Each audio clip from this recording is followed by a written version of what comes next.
예, 안녕하세요. 네, 안녕하세요. 예, 안녕하세요. 네, 벌써 12월인 것 같으네요. 오늘부터가 한 해가 빠릅니다. 이제 마지막 달 한 달을 남겨놓고 있는데, 우리 다 같이 이 주기도문으로 기도를 하시도록 하겠습니다. 하늘에 하늘에 계신 계신 우리 아버지여, 우리 아버지, 이름이 거룩히 여김을 받으시오며 거룩히 나라의 마옵시며 뜻이 하늘에서 이룬 것 같이 땅에서도 이루어지이다. 오늘날 우리에게 일용할 양식을 이름을 음식을 주옵시고 주옵시고 우리가 우리에게 죄 지은 우리에게 죄 자를 지은 사하여 자를 준 것 사하여 준 것 같이 같이 우리 우리의 죄를 죄를 사하여 사하여 주옵시고 주옵시고 우리를 시험에 들게 하지 주먹들이 마옵시고 주옵시고 다만 악에서 오늘 말씀 구하옵소서. 주옵소서. 대개 나라와 내게 권세와 나라와 영광이 박수와 아버지께 영광이 영원히 아버지께여 있사옵나이다. 썸나이다. 아멘. 아멘. 예. 우리 금요일 토요일 날 1박 2일 기도회에 참석하신 분들 또 어, 비대면으로 들으신 분들 수고들 많으셨는데요. 자, 혹시 이 시간에 좀 먼저 뭐 여러분들의 같이 좀 나눌 이야기가 있으시면은 얘기를 해주시면은 고맙겠습니다. 제가 혼자 뭐 일방적으로 얘기하는 것보다. 지난주에 금요일, 토요일 그 제 목사님의 말씀도 듣고 또 제 기존에 하셨던 말씀이 또 새롭게 들려오는 말씀이기도 했고, 그렇게 하고 이제 주일을 보냈는데, 이제 공교롭게 이제 주일에, 제가 설교한 게 아니라, 이제 우리 교회 원로 목사님이 이제 설교를 하셨어요. 그런데, 원로 목사님 뿐만 아니라, 금요일, 토요일에 우리 요새 프로젝트가 모여서 함께 말씀을 듣고 또 기도했던 내용하고는 너무나도 상반된 기존의 정통 교리에 기반한 설교들, 그리고 매우 표면적인 어떤 성경에 대한 설교들이 거의 전국적으로 동시다발적으로 주일에 선포가 분명히 됐을 거란 말이죠. 뭐 저희 교회 같은 경우도 그랬었으니까. 나름 이제 저희 교회는 구성원들이 크진 않지만 나름대로 선명성이 좀 있는 그런, 그리고 기량성이 있는 교회임에도 불구하고 길동문 목사님의 그 기준에 저도 이제 당연히 동의하지만 그것에 비하면 전혀 깊이를 느끼지 못하는, 그리고 깨달음이 아닌 그런 설교 말씀을 이제 제가 섬기는 교회도 그럴 정도면 전국에 있는 크든 작든 그 설교들을 다들 들었을 텐데, 그래서 이제 참 그런 상황 속에서 이걸 어떻게 해가야 되는가. 그러면서 이제 혼자 그냥 그런 생각을 했어요. 정말로 어떤 예수님 시대에 예수님께서 회당에서 모인 사람들에게 귀신을 쫓아내고, 그리고 또 각종 질병에 걸린 자들을 치유하고 했던 어떤 대외적인 활동들, 그리고 매우 가시적인 어떤 그런 현상들이 정말 절대적으로 또 필요한 시대가 아닌가라는 생각을 했습니다. 그래서 그래야만이 뭔가 좀 이렇게 이 집중을 흔드는 그런 일들이 좀 있어야 되는 거 아닌가. 그래서 뭐 길게는 아니었지만 하나님께 그런 기도하는 심정으로 사실은 오늘 좀 지냈어요. 그래서 하나님, 명분, 우리가 지난 금 토요일에 이제 명분 이런 이야기도 잠깐 했었던 것 같은데, 그리고 당위 이런 얘기는 뭐 익히 들어왔었던 이야기인데 하나님 정말 지금 시대에 이 요새 프로젝트가 제대로 진행이 되고 그리고 이것이 하나님의 어떤 명분 그리고 하나님의 뜻에 맞는 당위라면 물론 요새 프로젝트에 참여하는 사람들의 어떤 최선을 다하고 뭐 100%를 우리가 다 할 수는 없겠지만 그렇게 하려고 하는 것도 당연히 있어야 되겠지만 정말 이때야말로 하나님께서 그러한 일들에 대한 어떤 정말 이 세상이 보고 놀랄 수 있는 어떤 그런 일들 그래서 좀 돌이킬 수 있는 일들 우리가 정말 이대로 가는 게 맞나? 라고 생각할 수 있는 일들이 필요한 것 아닌가. 그래서 좀 그런 마음으로 기도하는 오늘 하루를 보냈던 것 같습니다. 아, 예, 예, 예. 고민이 많으셨는데, 지금 이제, 금방 오 목사님께서 하시는 그런 얘기를, 이제 제가 요즘 우리 신스 멤버들 교회를 한번 쭉 둘러보고서, 또 이제 이어서 우리나라에 좀, 그래도 각 지역에 좀 대표적인 교회들을 한 번씩 이렇게 좀 둘러보려고 지금 이제 그래 다니고 있는 이런 이 중인데,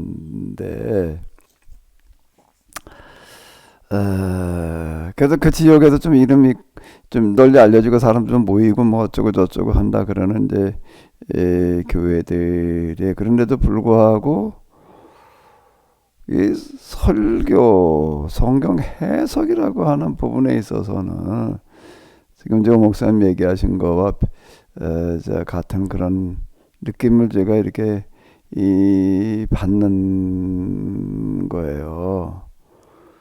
지금 현대 주변 들어가지고 신학이라고 하는 거가 어마어마한 발전을 했습니다.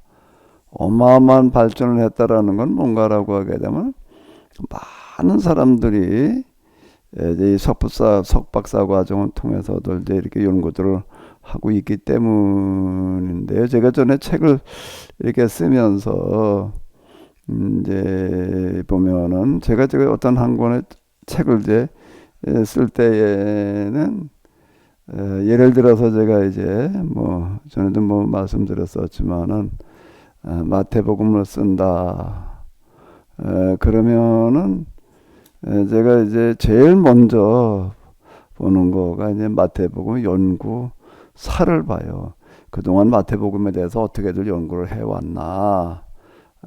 이제 이런 거. 그리고 이제 최근의 동향. 최근에는 이 마태복음에 대해서 어떻게들 연구를 하고 있나. 뭐 이런 거를 이제 제일 먼저 들여다 보거든요. 이제 그러면서 이제 우리나라에서도 뭐 이제 신학 전공하신 분들이 이제 많으니까 그분들이 쓴 학위 논문이라든지 또는 이제 학위 논문을 조금 좀 이렇게 뭐 수정해 가지고서 이제 출간들을 이렇게 한다. 그러니까 마태복음 전공한 분들이 자기 학위 논문을 염두에 두면서 이렇게 써놨던 그런 책들 이런 걸 좀 제일 먼저 좀 이제 찾아서 이제 몇 권을 좀 이제 들이다 봐요. 그러면 그 논문 속에 최근에 뭔가 동향 뭐 이런 거 뭐 다 들어 있거든요. 어떻게들 하는지 이제 그것부터 파악하느라고 이제 이렇게 하는데 어느 책을 보니까는 뭐라고 얘기를 하는가 하면 최근에 들어서 이제 신학에 얼마나 많은 발전을 하고 있는가라고 하는 거를 이제 소개하는 어떤 그런 책인데 새로운 연구한 내용들을 쭉 소개하는 그런 또 이제 그 간행물들이 있어요. 그 간행물들이 너무나 많은 이런 학위 논문, 박사 학위 논문 같은 거 쏟아져 나와가지고 그걸 다 소개를 할 수가 없다. 목록만 얘기하고도 뭐 벅차다. 이렇게 얘기들을 이제 해요. 박사학위 논문이라고 하는 거는 뭐가 기본적으로 존재가 되는가 하면 그래도 좀 정규과정 학교에 박사학위 논문이라고 하는 것은 아직까지는 누구도 연구하지 않은 거를 가지고 연구를 해서 내 독자적인 분야를 하나 해놔야지 학위를 주는 거거든요. 에? 그러니까 이게 굉장히 어려운 거예요. 인류 주제를 남이 연구를 안 한 걸 해야 되니까 또 연구를 누가 했다라고 하더라도 나는 다른 관점에서 그걸 다시 한번 또 이제 재정리를 해야지만 그게 가능해지는 거예요. 석사학위 논문까지는 그냥 그렇게까지 안 따지고 그냥 만화문계 넘어가지만 박사학위 논문은 그래도 정규 그 과정 학교에서는 아니거든요. 그래서 이게 지금 어려운 어떤 이제 이런 건데 요즘 뭐 10년이 거기 어디 얘기하는 거 보니까 옛날에 뭐 100년, 200년의 연구보다 뭐 더한 연구들 해낸다. 뭐 이제 이렇게들 얘기를 해요. 사실 제가 이제 늘 얘기하는데 하나님을 경험한 다음에 보니까는 성경과 신학, 기타 등등이 다시 보이는데 내 눈에서 무슨 이제 하나의 그 안개가 걷혀진 것 같은 느낌.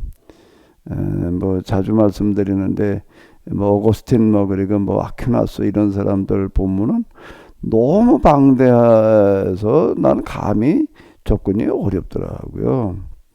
그냥 멀리서 그냥 먼 발치에서 그냥 구름 속에 있는 산을 바라다보는 그런 느낌이었는데 이게요 하나님을 경험하고 났더니 그 구름에 감춰졌더라고요. 그 인문학 분야에서도 마찬가지였어요. 철학 뭐 이런 것들 이제 서양 철학이 주로 이제 신학과 관련되어진 건 서양 철학이니까 이게 뭐 다 그게 그거 같고 뭐 구름 닿는 소리 같고 뭐 이러던 것들이 이제 다시 보이고 이제 뭐 좀 그랬는데요. 그러면서요, 그 신학이라고 하는 거가 참 그 많은 신학자들이 그렇게 연구를 하는데 왜 이게 이런 기본적인 것들을 놓치고 있나? 기본적인 것들을 놓치고 있나? 이제 이런 생각이 이렇게 드는 거야. 이번에도 우리 황경택 권사님께서 지적하셔가지고 먼저 다뤘던 그런 내용들 가운데에서 뭐 이제 뭐 다윗 뭐 이렇게 다루고 그러다가 뭐 거룩한 전쟁 얘기 조금 했잖아요.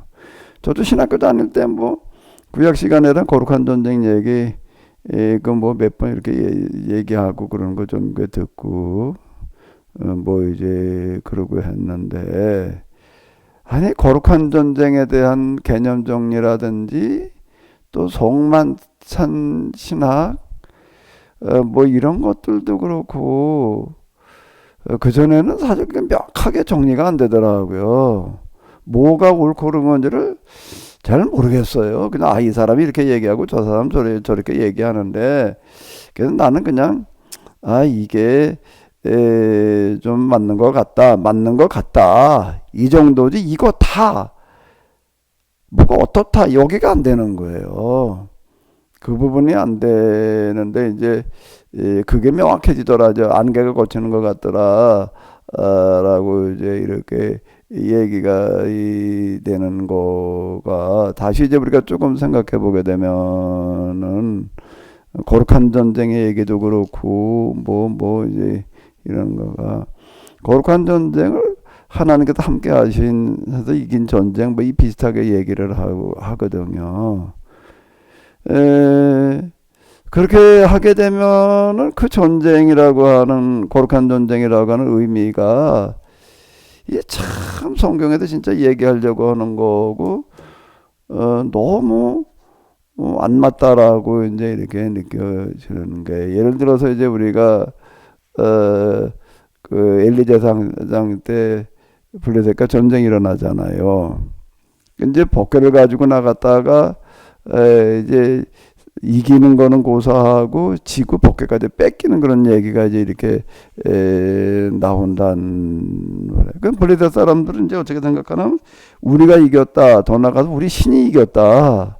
이제 이렇게 되는 거거든요. 각자 다 자기 신의 이름으로 그 당시에 전쟁을 하니까 그럼 뭐 이스라엘이 이기게 되면 여호와께서 이기게 하셨다 이렇게 얘기를 하고 블레셋이 이기게 되면 블레셋의 뭐 다곤신이 이기게 했다라고 이기게 했다 이렇게 생각하는 이 시대인데 그러면은 그 거룩한 전쟁이라고 하는 거가 다른 나라 사람들한 전쟁과 별반 차이가 없어진다고요. 어? 그럼 겨우 그래 거룩한 전쟁이라는 거는 이 여호와께서 함께 하셔도 이기게 하는 전쟁이다. 그냥 이 정도로 얘기하고 끝나야 되나? 성경도 얘기하는 게 진짜 그런 수준일까? 그 최초의 거룩한 전쟁의 이야기가 나오잖아요. 그게 출애굽기 17장 아말렉과의 그 전쟁의 이야기. 모세가 손을 들고 기도하고 있으면 이기고 내리면은 지고 뭐 이러는 게 이제 최초의 거룩한 전쟁의 얘기인 거 같은데 이스라엘이 이제 출애굽한 이후에 다른 어떤 민족과 전쟁이라는 어떤 처음 이야기인 거 그때 우리가 그걸 좀 다시 좀 이렇게 뭐 내가 매번 얘기했던 거지만 다시 한번 돌아가서 우리가 좀 생각을 해보자고요. 출애굽기 그게 7장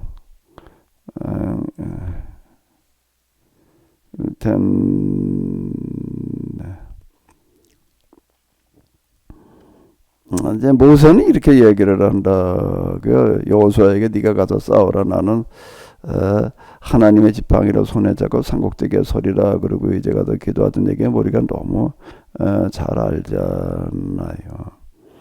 그런데 이 이야기의 마지막 구절이 있어요.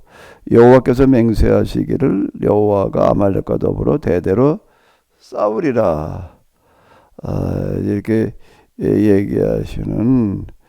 그래서 사실 저도 이제 이게 하나님 경험하기 이전에는 이런 구절은 안 보였었는데 하나님을 경험하고 나니까 이런 구절이 이제 다시 보이더라. 제가 이제 늘 얘기를 하는 거거든요. 이 얘기가 무슨 얘기가 되는가 하면 이스라엘의 소명이라고 하는 거가 이 약탈 전쟁을 없이 하는 그런 전쟁의 이야기라고 이제 이렇게 보여지는 어떤 이런 건데요. 그러니까 우리나라 그 한문에도 보게 되면은 한문으로는 무자가 있습니다. 무자를 그 분해를 해보게 되면은 한문에 무자 무예할 때 무자 아시죠?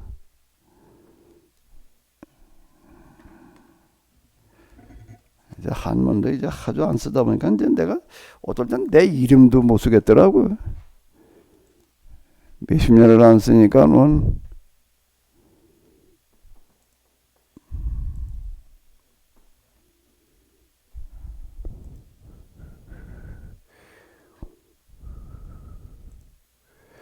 무자가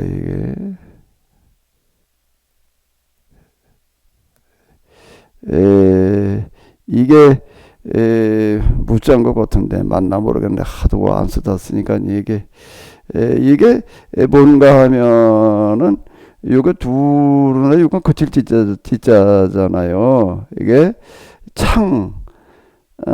무려 폭력을 정지시키는 거를 무라고 이제 이렇게 얘기를 해서 무예 또는 무도이 이 한문이라고 하는 거가 뜻을 찬데 거기에 담겨져 있는 의미가 이게 굉장히 이제 깊은 의미들이 많이 들어 있는데 그 옛날 이 글자를 만들 때 이 무예할 때 무술 뭐 이런 거 얘기하면 무자를 이 삐죽삐죽한 이게 요거 이제 창을 얘기를 하는 어떤 이런 건데 이런 폭력을 제거하는 거가 무예다. 뭐 이제 이렇게 이제 얘기를 했단 말이에요.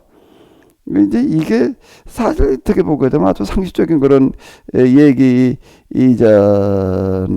근데 이 한문이 중국에서 나온 게 아니라 우리 고대 우리 조상들이 만든 거다라고 할 때 참, 야, 옛날 우리 조상들은 무를, 폭력을 제거하는 거, 존재를 종식시키는 거를 무라고 불렀다. 이제 이런 얘기가, 되는 거. 이게 참 놀라운 얘기입니다. 그게 호모 홀버트라고 하는 사람이 우리나라 역사를 이제 이렇게 쭉 보면서, 이 사람들은 복음을 위해서 준비된 나라다. 이 사람들은 그때는 아직 우리나라 기독교 선교 이전의 얘기예요. 틀림없이 기독교를 받아들일 수밖에 없는 사람들이다. 이 사람들이 이제 기독교를 받아들이게 되면 받아들이면서 100년이 지나게 되면은 이제 영국을 이어가지고 세계를 이제 움직일 사람들이다. 이렇게 봤다. 난 이게 너무 놀랍다라고 생각이 드는데, 그 왜 그렇게 봤는가라고 하게 되면은 이 사람들은 왜 복음을 이미 준비된 사람들이다라고 얘기를 하는 거. 우리의 고대 그 문화와 어떤 정신이 성경에서 얘기하는 것과 유사하다. 그때 이게 받아들일 수밖에 없다. 이제 이렇게 봤다라는 얘기인데, 그건 그 사람 우리나라 한글도 정확하게 봤지만은 그 보는 눈이 정말 놀랍다. 자, 이렇게 얘기를 할 수가 있는데, 이 사람이 예고한 대로 되는 게, 이 사람들이 절대 일본 군국주의의 희생될 사람들이 아니라 틀림없이 이 사람들은 독립할 수밖에 없는 거고, 이 사람은 기독교를 받아들일 수밖에 없다. 복음을 준비된 나라다. 그리고 100년이 지나고 나게 되면 전 세계를 이제 지배할 사람들이다. 지배하는 게 칼로 무력으로 뭐 제국으로 지배하는 것도 그런 게 아니라 이 복음으로 지배할 사람들 이렇게 얘기를 했다라고 하는 게 참 이 놀라운 그런 이야기인데, 제가 이제 성도 여러분, 우리 역사에서 이 성경의 계약법과 우리나라의 그 전통 사상이 얼마나 유사한가, 뭐 그런 거 내가 아마 그 도표로까지 이렇게 만들어 놨던 거가 있어요. 기억하실지 모르겠는데, 이걸 얘기하려고 내가 이제 그랬던 거거든요. 그럼 신학이라고 하는 게 그렇게 발전을 했는데, 아직 이 거룩한 전쟁이라고 하는 거가 전쟁을 종식시키기 위한 전쟁이라고 하는 개념이 없는 것 같아요. 이스라엘이 나라가 멸망하고 난 다음에 이제 그들이 그 당면했던 제일 그 곤혹스러운 게 뭔가라고 하게 되면 아수르와 바벨론에 망했잖아요. 바벨론에 망했다라고 하는 거는 이스라엘이 바벨론 신에게 줬다는 얘기예요. 이스라엘의 하나님이 거기에 가보니까 이게 뭐 마르둑 신이 뭐 그때 전 세계를 지배하는 어떤 이제 그런 건데, 마르둑 신 축제 뭐 이런 데 이제 동원돼 가지고서 이제 그걸 세뇌당해야 되고 뭐 이제 그런 상황이 되는데, 그 이스라엘 사람들이 묻는 물음이 그런 거예요. 우리 하나님이 마르둑 신의 진 거다라는 결론에 도달하는 거거든요. 거룩한 전쟁을 여호와의 도우심으로 이기는 전쟁이라고 얘기를 해버리게 되면은 이게 졌잖아요. 어쨌든 간에. 그럼 이제 대답이 안 되는 거예요, 이거는요. 근데 예언자들은 거기에 대해서 뭐라고 대답을 하는 거죠, 목사님? 예언자들은 이 상황에 대해서 뭐라고 대답을 하는 거예요? 그 이미 아모스부터 계속 얘기가 됐던 얘기가 무슨 얘기예요?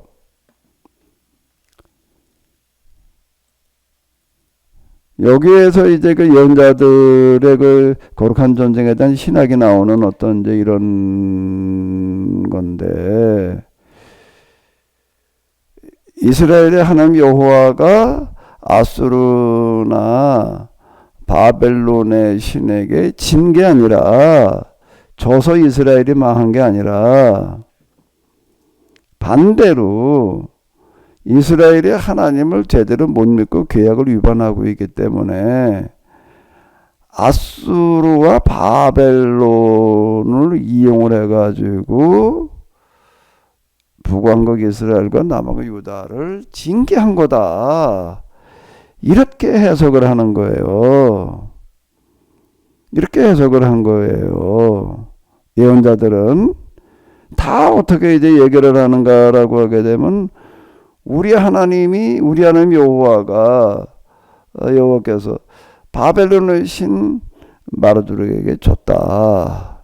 이렇게 생각이 되는 거거든요. 그래도 곤혹스러운 거예요. 그러니까 우리가 왜 이 지경이 됐냐. 신들의 싸움이니까. 이렇게 되는데. 근데 그거에 대해서 당시 이제 예레미야를 비롯한 그 신명기 신학자들은 뭐라고 해석을 하는가 하면 그건 아모스로부터 계속 이어져 내려온 기준을 가지고 얘기를 하는데 우리 하나님께서 지신 게 아니라 반대로 우리 하나님께서 아수르와 그 다음에 바벨론을 이용하시는 거다, 지배하시는 거다, 이렇게 해석을 한 거예요. 그럼 이제 두 해석 간에 충돌이 일어난다고요. 온 해석이 맞아요.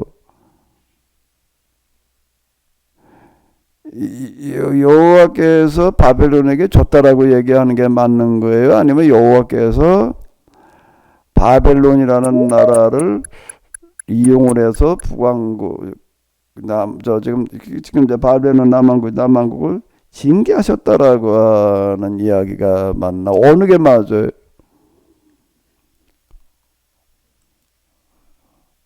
오늘 우리는 결과를 아니까는 뭐라고 얘기를 할 수가 있지만 그 당시 사람들은 굉장히 곤혹스러운 얘기를 하고요. 둘 중에 이게 뭐가 맞는 얘기인지, 예? 이게 이제 포로기에 당면하는 그런 이제 문제, 거든요.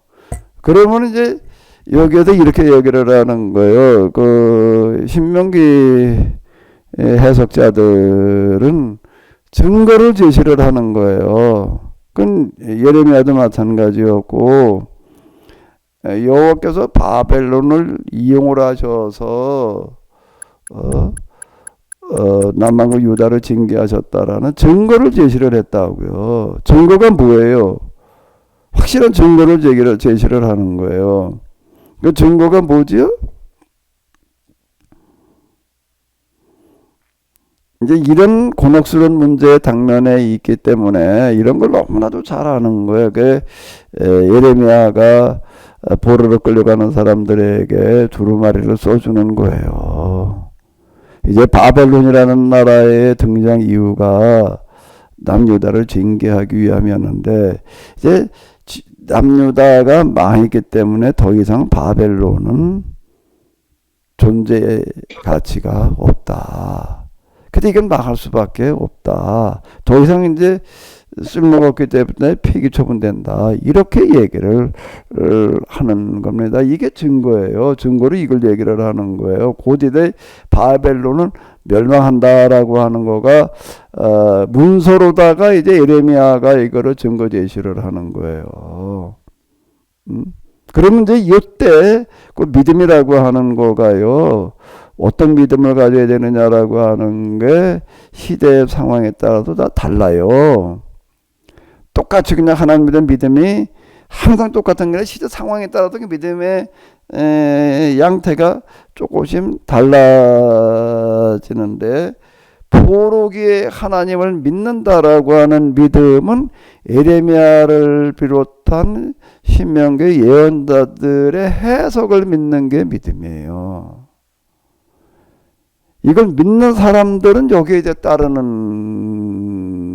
겁니다. 이걸 믿고 정말 이 예레미야를 비롯한 그 지혜자들이 지금 얘기하는 거가 맞다. 그 해석이 맞다라고 믿는 사람들이 있는 거예요. 그때 그러니까 포로기에 필요했던 믿음은 이 믿음인 거예요. 포로기 때. 그리고 이건 뭐 그 이후에도 지금 이제 우리 이제 황 권사님이 지나간 그 과거 일들을 돌이켜보자라고 뭐다 얘기를 하셨던 거를 이제 다는 못 보고 조금 일부만 가지고 얘기했던 거 조금 그 비슷한 상황에서 다시 그렇게 돌이켜놓고 본다라고 하게 되면은 이런 얘기가 되는 거거든요. 믿음이 똑같이 어느 시대는 똑같이 믿음 생활을 하는 게 아니에요. 상황에 따라서 믿어야 될 그런 대상들이 물론 하나님을 믿는 건데 그 안에서 이제 이게 조금씩 양상이 달라지는 거예요. 이걸 믿는 사람들이 이제 회당으로 모이는 겁니다.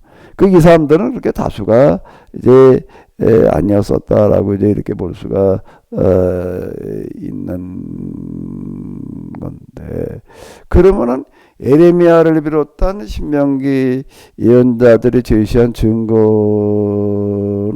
시간이 지나가 봐야지 하는 겁니다. 시간이 지나가 봐야지 하는 거예요. 근데 진짜 거짓말처럼 전혀 멸망할 것 같지 않았던 바벨론이 어느 날 갑자기 멸망을 한 거예요. 그 바벨론의 멸망이라고 하는 거는 무슨 얘기가 되는가 하면 에레미야나 또는 신명기 해석자들의 해석이 맞았다는 증거가 되는 거예요. 이 부분이요. 그 지금 만약에 그냥 거룩한 전쟁이라고 하는 거를 여호와로 말미암아 이기는 전쟁 이렇게 얘기를 해보게 되면은 포로의 상황에 북왕국과 남왕국의 멸망을 설명할 방법이 없는 거예요. 이거는요. 여호와의 이름으로 전쟁을 했다고 다 이기는 게 아니잖아요. 그 여호와의 이름으로 전쟁을 한다고 하나님께 다 이기게 하시지도 않는다고요. 언제 이기게 하시는가 하면 전쟁을 종식시키는 전쟁을 이기게 하시는 거지. 여호와 이름으로 그냥 이기려고 하는 전쟁을 이기게 하시는 게 아니야. 그러면 이제 그 뭐야 저 엘리 쪼악이 나는 거예요. 복개를 가지고 나가면 이길 거다라고 여호와 이름으로 전쟁을 이긴다라고 이렇게 생각을 하게 되면은 그거는 이기는 거는 고사하고 오히려 하나님에 대한 저항이고 모독이기 때문에 재앙이 임한다고요. 지구 법궤도 뺏기고 엘리의 자식들은 다 도륙을 당하고 뭐 이렇게 되는 거잖아요. 그건 지금도 마찬가지예요. 우리가 뭐 하나님의 이름으로 하면 뭐든지 다 하나님께 되게 하실 거다라고 이렇게 이제 기도 응답 어쩌고 저쩌고 얘기를 하는 거가 사실 거룩한 전쟁하고 거룩한 전쟁의 해석과 달라질 게 없는 거예요. 같은 양상이니까 하나님의 이름으로 기도하고 시작한다고 다 되게 하시나? 목적에 부합해야지 되는 거지. 예? 전체적인 의미에 맞아야지 되는 어떤 이런 거예요. 어쨌든 지금 바벨론의 멸망이라고 하는 건 에레미야를 비롯한 그 제자들의 해석에 옳았다라고 하는 증거가 되는 거고, 그걸 믿었던 그 사람들이 귀환을 하는 거거든요. 귀환을 한 사람들이 이런 사람들에 이었던 건데, 그러면 이제 그거는 매 시대마다 성경 해석자들은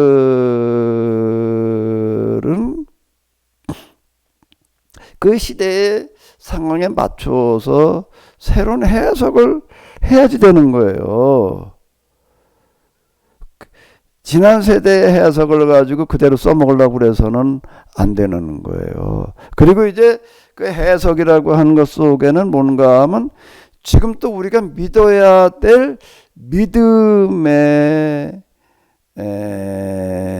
성격을 대상을 또 제시를 해야지 되는 거예요.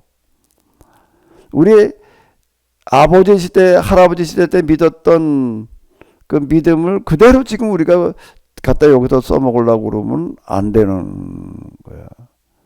우리나라 기독교 역사가 이제 뭐 120여 년 이렇게 돼가는, 120여 년 된 거죠?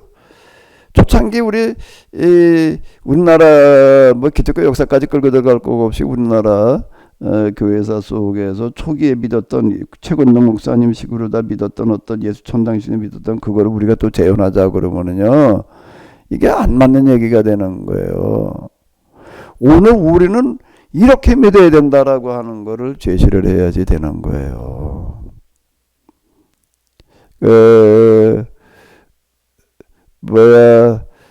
귀환 이후에 느헤미야, 에스라 그런 느헤미야에 와가지고서 또 제시하는 믿음은 포르기에 제시하는 믿음과는 또 다른 믿음이에요. 거기서는 뭘 요구하는가 하면 느헤미야가 요구하는 믿음은 도무지 그 이교인들과 통혼하지 않으면은 살아갈 수 없는 상황인 거예요. 응?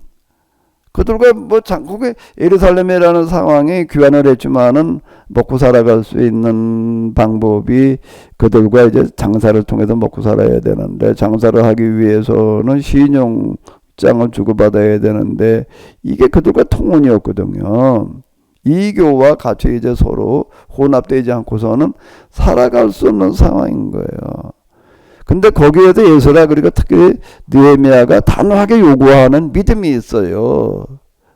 거기서 요구하는 믿음이라고 하는 거는 이교와 통혼을 통해서 혼합화되어져 가는 어떤 그런 상황 속에서 그거를 과감히 철폐하고 오직 여호와만 의지하라는 것을 요구하는 믿음이에요. 그 상황에서는요. 이거는 포르기 때 요구되던 믿음하고는 또 다른 성격이 이렇게 되는 거예요.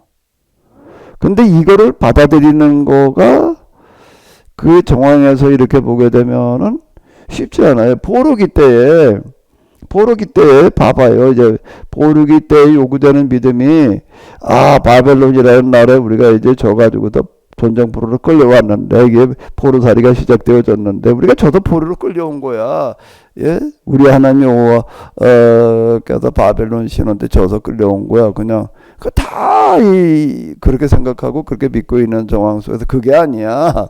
우리 하나님께서 반대로 우리를 남한국 우리의 신앙생활을, 이 성전 제사 신앙 유지의 거를 그 성전 헐어버리기 위해서 바벨론을 이용하시는 거야. 그래서 이제 우리가 망했기 때문에 이제 더 이상 바벨론은 이제 소용가치가 없어져서 곧 망할 수밖에 없어. 그러니까 우리가 여기 지금 와서 지금 포로살이 하고 있는 거는 우리가 저도 포로살이로 온 게 아니라 바벨론 멸망시키러 온 거야. 이렇게 얘기를 하고 있는데 이걸 믿는다는 게 쉬운 얘기겠는가?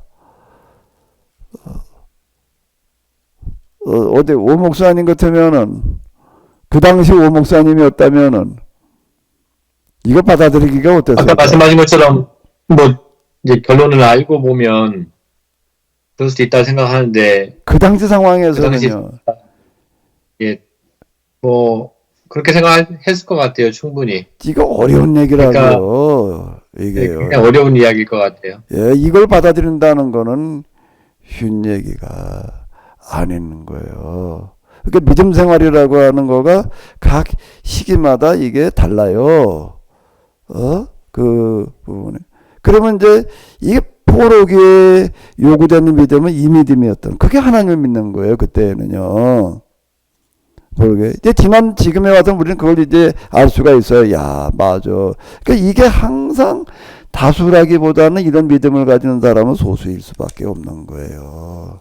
이게요. 그 사람들이, 그걸 믿은 사람들이 저녁에 하루 일과를 그냥 힘들게 하고 난 다음에 꾸역꾸역 모여오는 거예요. 그리고 율법을 가지고 실험을 하는 게 되겠는데, 그게 회당인 거예요. 그 회당 가보게 되면은요, 그 실제 회당이 거기 하나 남아있더라고요. 우리 이란에 갔을 때. 난 놀란 게 너무 옹색하고 너무 침침하고요. 30명 앉기가 어렵겠더라고요. 아니, 겨우 규모가 이건가.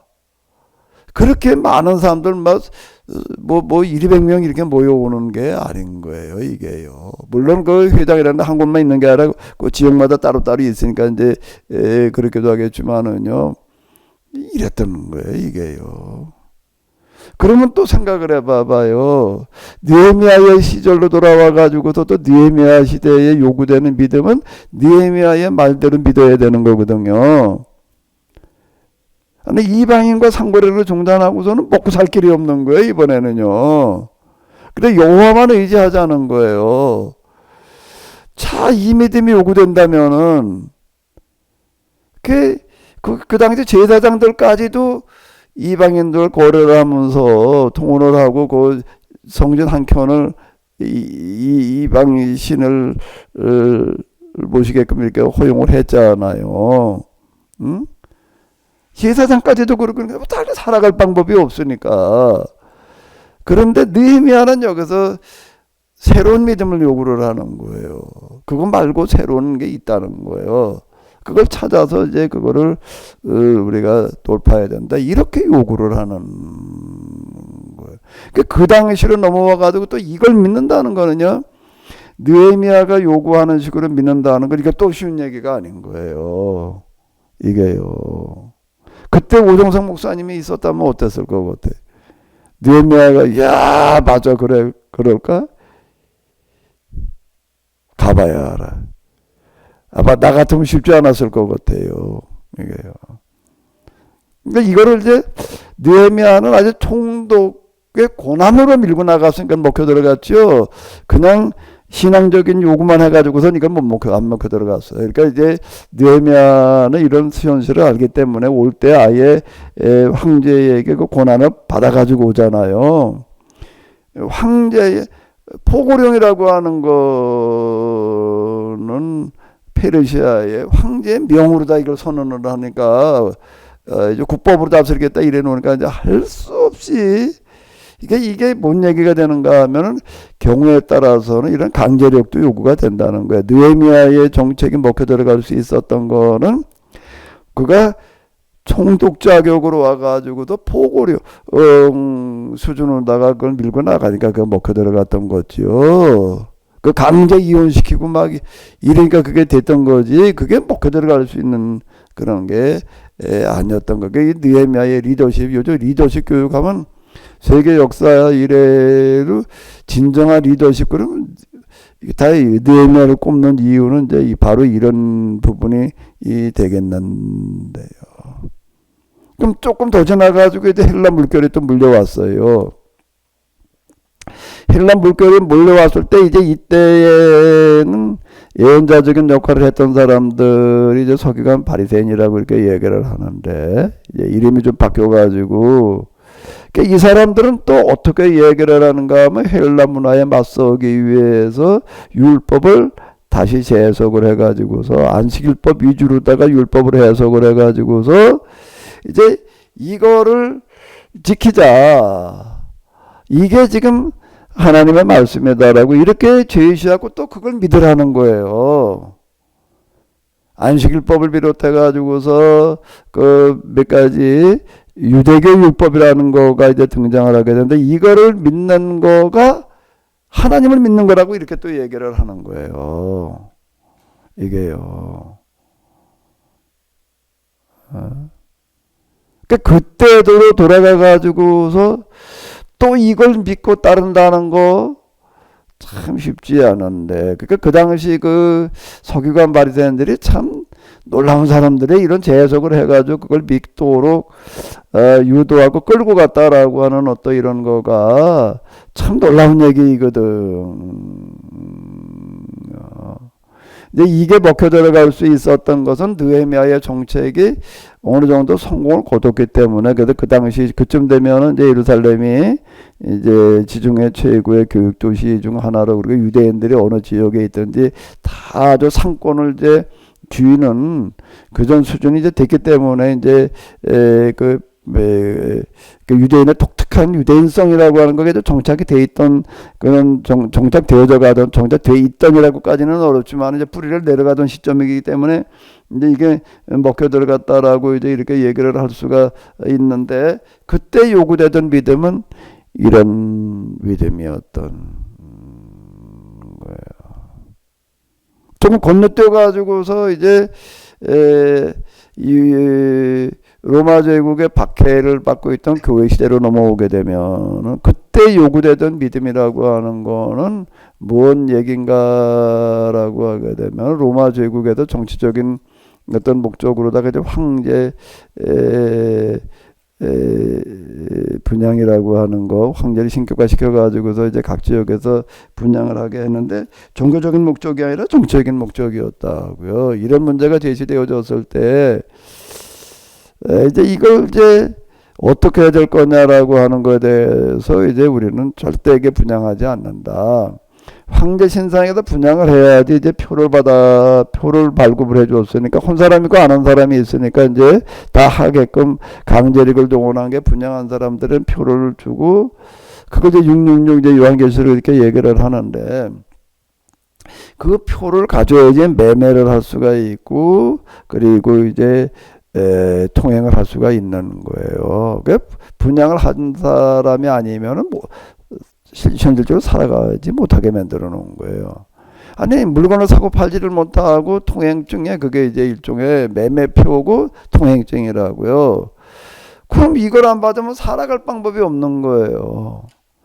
그런데 그때 이제 이 일을 주도한 사람이 이제 그 요한계시록의 저자 요한인데 요한은 뭐라고 얘기를 하는가라고 하게 되면 우리는 분양을 안 하겠다는 거예요. 그 니골라당은 뭐라고 얘기를 하는가라고 하게 되면 아예 로마주교도 요구하는 거가 여호와 하나님을 예수 믿지 말아라 그러는 얘기가 아니라 그건 너 신앙생활은 자유롭게 해라. 우리가 전혀 거기에 관여하지 않겠다. 너 믿고 싶은 대로 믿어 신앙하고 싶은 대로 해. 대신 우리는 정치적인 목적 때문에 이러이러한 거니까 황제 신상에 분양해. 이렇게 이제 얘기를 하는 거니까 이게 뭔 상관이냐. 우리가 황제 신상에 분양하고 그냥 하나님 믿으면 되지. 그게 이제 니골라당이라고 이 사람들 다수예요. 그런데 요한은 뭐라고 얘기를 하면 아니라는 거예요. 어쨌든 우리는 여호와 하나 이외에는 어디다가도 분양하고 신으로 섬길 수 없다. 그게 정치적인 목적이든 종교적인 목적이든 그거는 따지지 않겠다. 이러고 나가는 거예요. 근데 이걸 믿으라는 거예요. 그럼 나는 나 이 부분에 대해서 내가 요한계시록 뭐 세미나도 하고 책도 쓰고 그랬지만은 나는 아무리 봐도 내가 만약에 그 당시에 있었다면 난 니골라당이었을 것 같아.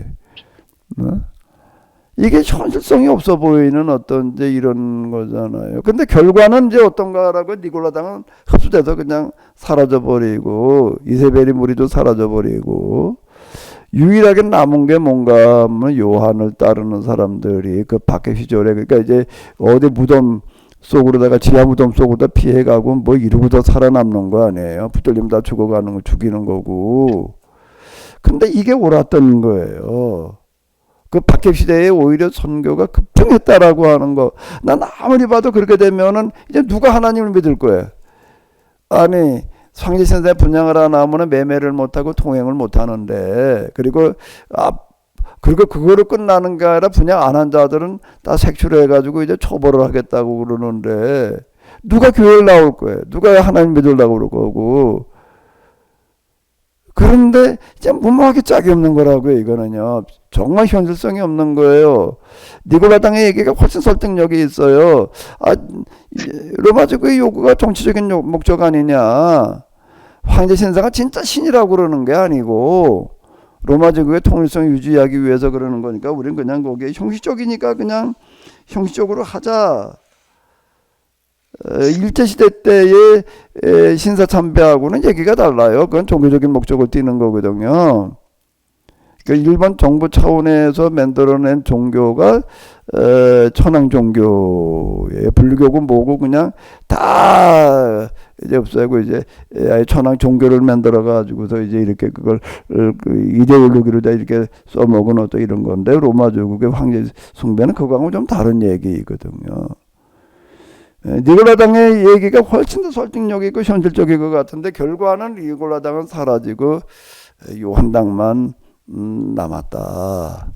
자, 이게 그 당시에 요구되던 이제 믿음이었고 이제 그 이후 이제 밀란 칙령 이후에 수도 시대로 넘어오게 되면 또 수도사들이 이제 그때 또 믿음을 또 제시를 해도 그때 믿음은 또 이제 자기 재산 다 팔아서 가난한 자들에게 나누어주고 수도원으로 가는 게 또 믿음이에요. 그때 믿음 좀 있는 사람은 다 그렇게 했어요. 그러니까 이제 이게 시대마다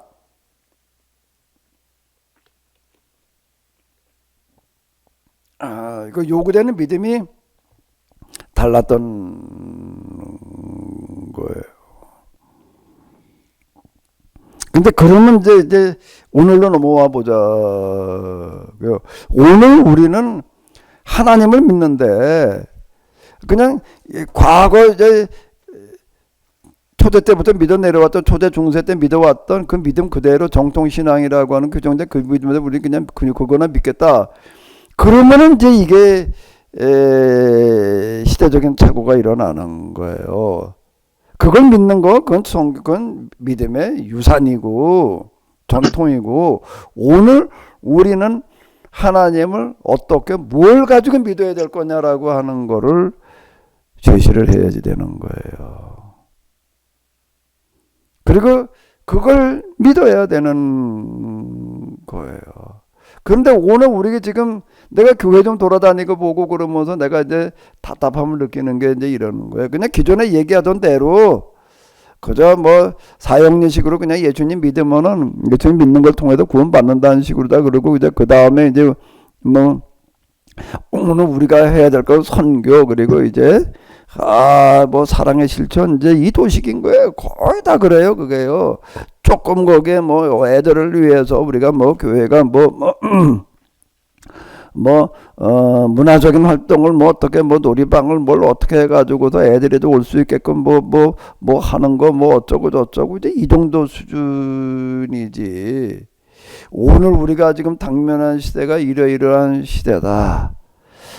그러니까 포로기 귀한 게 느헤미야 시대, 그리고 이제 헬라 물결 시대, 로마 제국의 박해 시대, 그리고 이제 밀란 칙령 이후엔 그러니까 시대적인 정황에 따라서 거기에 맞추어서 성경을 다시 해석을 하고 거기에 맞춰 가지고 뭘 어떻게 믿어야 될지를 제시를 해야 되는 거거든요. 근데 이게 없는 거예요. 이게요.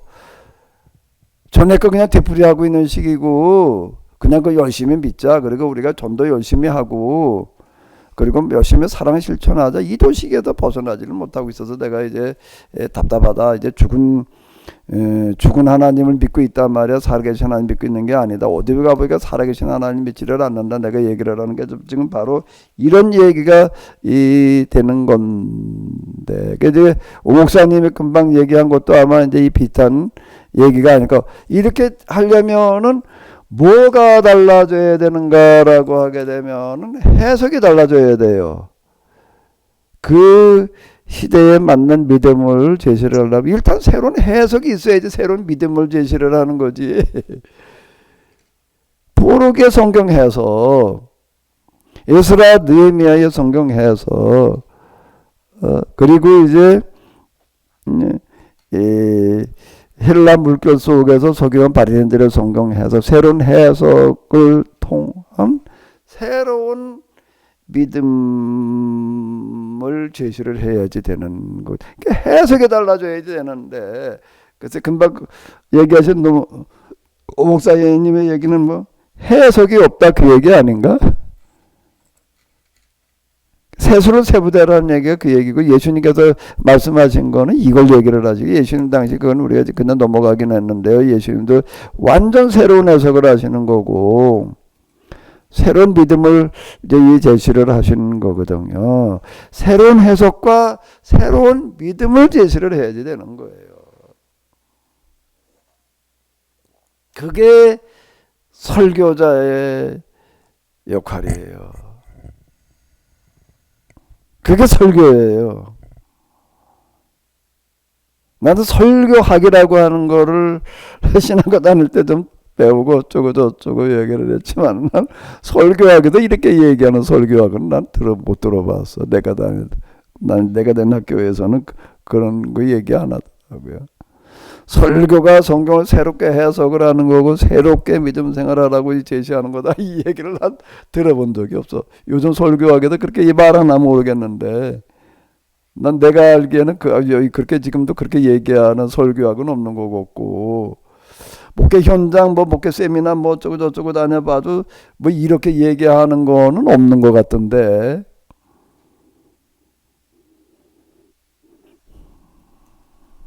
그러니까 이거를 가르쳐서 시대적인 과대라고 그러는 거라고 이게. 이제 어떻게 하다가 보니까 그동안 케네시스 운동이라는 게 새로운 해석을 한 거예요. 재해석이라고 내가 얘기를 하잖아요. 그리고 이제 제가 여기 재현이라고 하는 거에서는 이렇게 믿자라고 하는 믿음을 제가 제시를 하는 거예요. 근데 이거를 놓고 보니까 이거 믿기가 쉽지를 않아. 그거는 포로기 때도 똑같았어요. 믿기가 쉽지 않죠. 그건 어때도 똑같았는가 하면은 에스라 느헤미야 때도 똑같았고 헬라와 시기에도 똑같았고 예수님 당시에도 예수님께서 해석하신 새로운 해석과 유대인들이 믿던 어떤 그런 믿음과는 완전 판이한 믿음을 지금 제시를 하시는 거라고요. 이제 박해의 시기, 뭐 이제 수도원 등장하던 그런 시점들 뭐 이제 중세 또는 이제 종교개혁기로 넘어오게 되면 다 그것도 똑같은 얘기가 이렇게 되는 건데요. 그걸 되고 특히 그 중에서도 역사의 큰 방향이 바뀌는 그게 전환기 이렇게 얘기를 하나요. 전환기에 이르렀을 때는 아주 이게 좀 더 뚜렷해지는 거예요. 좀 더 뚜렷해지는데 오늘 우리가 당면한 전환기는 지나간 인류 역사 중에서 제일 큰 전환기.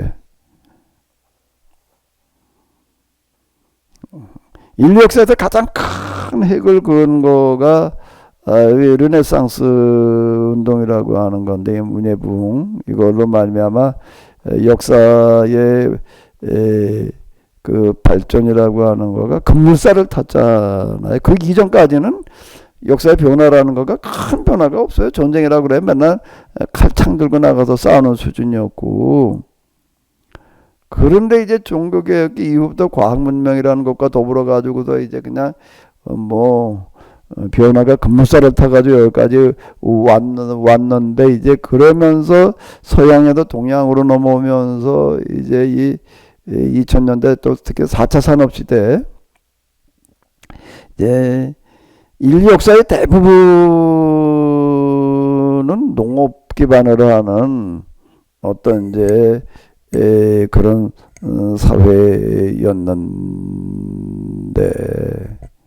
그 다음에 이제 이 공업 이제 그걸 뛰어넘어 가지고서 이제 이제는 아날로그가 아닌 디지털 시대에 이제 지금 그것도 이제 AI까지 등장되는 이런 시기를 맞았고 이게 지금 기후 위기로 말미암아 아주 심각한 또 이제 멸종 위기도 맞고 있고 그러니까 인류 역사에 있어서 지금만큼 정말 어떤 대변혁을 예고하던 때가 없었다고요. 그러면 이제 여기에 맞게끔 뭐가 돼야지 되는가라고 하게 되면은 여기에 맞게끔이라는 건 뭔가라고 하게 되면 새로운 시대를 끌고 나갈 수 있을 만큼 사상적인 기반이 제시가 돼야지 되는 거예요.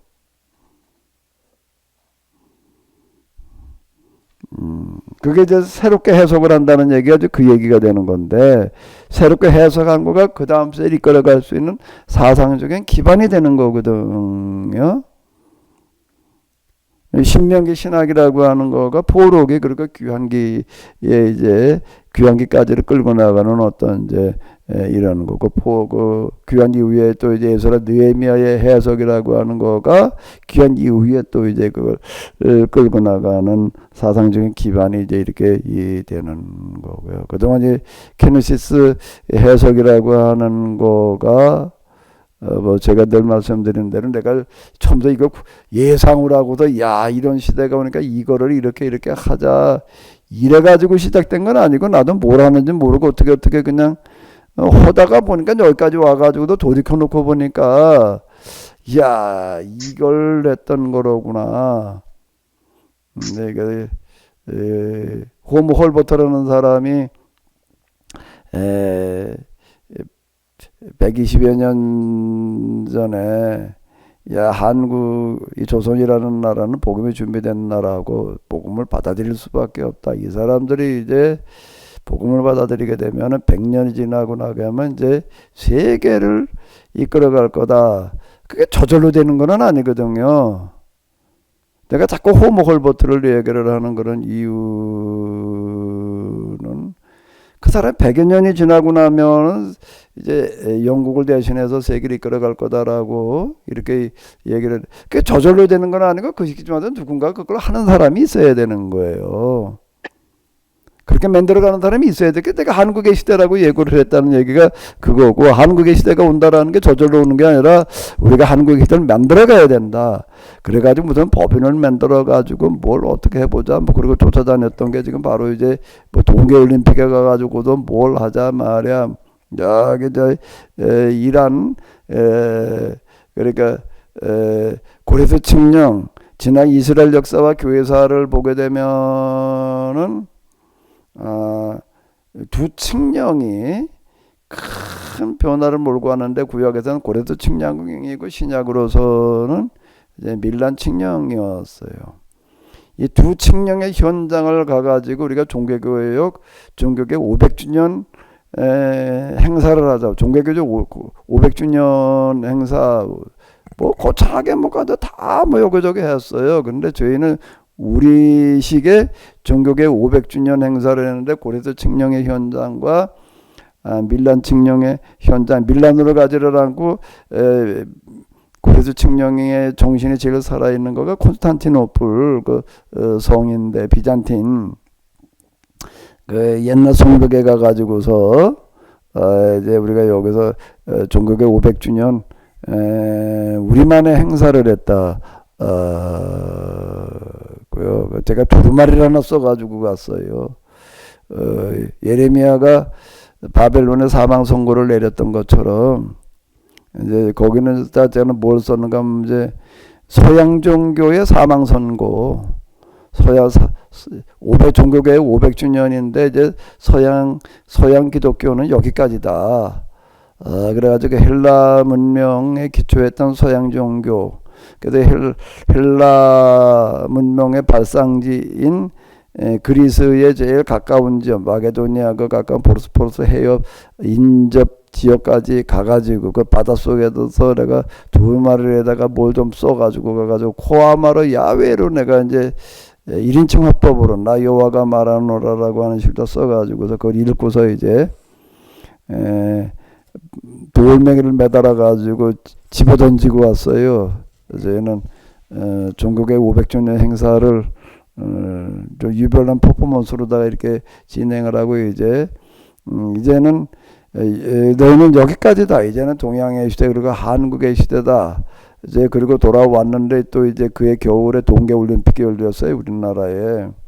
제 성서로본 우리 역사를 영어로 다 번역을 해가지고 뭐 기자들한테랑 이제 뭐 돌리고 뭐 이제 이러는 이제 한국의 시대를 선언하는 또 뭐 이제 그런 거를 이제 그런 식으로다가 좀 이렇게 해보고 이제 이랬는데 한국의 홀모가 120년 지나고 이제 한국의 시대가 온다고 얘기한 거에 저절로 오는 건 아니고 만들어가야 되는 거거든요. 자, 예레미야라는 사람이 이제 바벨론은 명주를 다 했다. 이제 포로로 끌려가는 사람들한테 뭐라고 얘기를 하는가 하면 너희는 포로로 끌려가는 게 아니라 명줄 다 한 바벨론을 멸망시키러 가는 거다. 자, 이렇게 얘기를 했어요. 그럼 저절로 그냥 바벨론이 망하는 게 아니에요. 누군가 그걸 좀 만들어가는 사람들이 모르게 그 신명기 예언자들이거든요. 그리고 포로기를 이제 우리가 다시 공부를 해서 이렇게 보게 되면은 바벨론이라고 나라를 가서 실질적으로 움직인 게 포로들이었어요. 포로살이만 한 게 아니라 저 다니엘을 비롯한 제자들 그런 얘기, 그 친구들 얘기가 다니엘이 거기 수석 총리가 되잖아요. 수석 총리가 되는 어떤 그런 얘기들 이렇게 보게 되는데, 그리고 귀환 이후에 만들어가는 사람들이 에스라 느헤미야 만들어가는 어떤 이런 건데, 이제 한국의 시대를 이제 우리가 만들어가야지 되는 거고, 구체적으로 어떻게 만들어갈 거냐라고 하는 게 성경과 역사를 여기에 맞춰서 해석을 하고 구체적으로 만들어가는 프로젝트를 제시를 해야지 돼요. 그리고 그걸 이제 믿자라고 그래야 되는 거예요. 그게 지금 이제 이게 지금 우리가 모이고 있는 거예요. 이게 제가 지금 여기 제시한 게 여기 단계 1, 2, 3, 4 이게 이렇게 제가 얘기하고 그러는 거가 지금 이제 이걸 얘기를 하는 거거든요. 오늘 우리가 진짜 믿어야 될 게 뭘 믿어야 되냐 하면 이제 우리가 이걸 믿어야 된다. 제가 지금 이제 이걸 내가 큰 구상으로다가 여기까지 온 거는 아니고요. 나도 끌려온 거예요. 내가 하나님의 낚싯밥 물어도 끌려고 오고 있다라고 계속 얘기를 하는데 이게 어떻게 내 머릿속에도 구상해도 이게 어떻게 나와요. 이건 내 구상에서 나올 수 있는 게 아니에요. 이건 하나님의 구상이 내게 전달되어졌다라고 얘기를 할 수밖에 없는 건데 난 아무리 봐도 그냥 내 구상 속에서는 나 이런 구상 못해. 그리고 이제 이걸 이제 우리가 믿자라고 이걸 가지고 기도하자라고 지금 이러고 있는 거예요. 여기에는 이걸 이제 믿고 나가야 될 우리에게 제일 필요한 거는 한 마음과 한 뜻이 아니다. 여기는 99%가 아니라 100%여야 된다. 내가 이번 기도회 때도 내가 그렇게 얘기를 한 건 이거예요.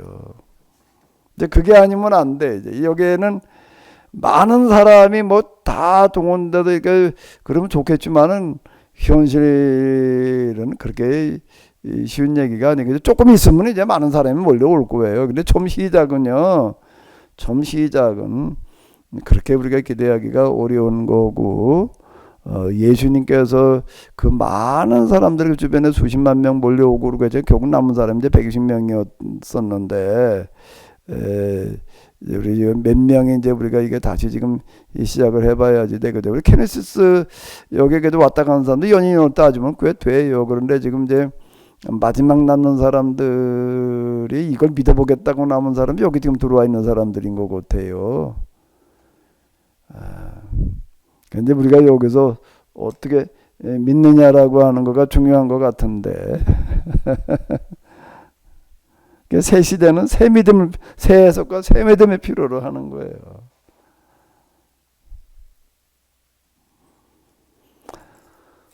좀 시간이 됐으니까 조금 쉬었다가 다음 이야기 좀 이어서 진행을 해보도록 하겠습니다. 한 5분만 쉬도록 하겠습니다.